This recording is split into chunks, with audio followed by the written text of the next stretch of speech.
आपन को सजना छुई भल लगे ना जदि बा भल न लगे तथापि भी करंतु एपरी आपन को बहुत भल लगे हाथ चाटी करी खाइबे आ समस्त भी आग्रह हेबे खाइबाकू। तेबे मो सेथिपे नेची सोला बुट को मु प्रथमे राति रे बतुरी नेथिली ताकू सकाळू बतुरी जाइछि ताकू सब भल भाबरे धोई गोटे कुकर रे अल्प लुण हल्दी पकई ताकू सिझे नेछि दीटा हुइसिल देकी ताकू काढ़ी थोईदेली।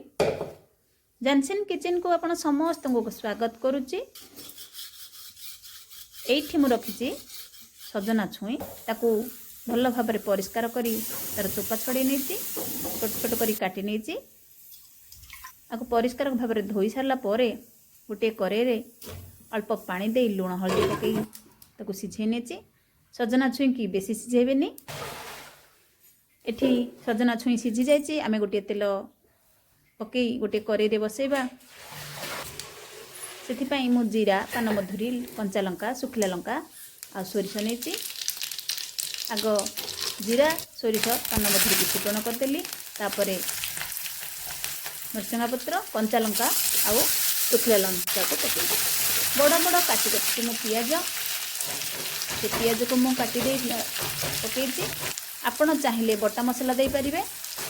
मुठी सब छेचा मसला और कटा मसला देछि कटा पियाज देछि हल्दी मसला गुंड सब पकई नेछि जीरा धनिया आउ काश्मीरी लाल मिर्च पाउडर करी पाउडर पकईछि मसला कषि हो जाइछि। बर्तमान एठी छुई पकईदेबा छुईटा को भल भाव मसला देहरे कषिबे तापर जाइछि सोला बुट को पकईबे।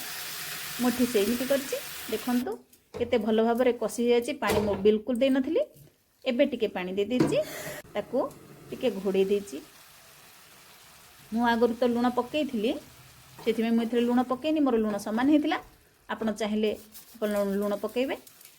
एथिरे 2 चमच दही दे देछि आउ सेथिरे कस्तूरी मेथी को भल भाव हाथ रे क्रश करके पकईछि। एथरे रेडी हो जाइछि खाया पई।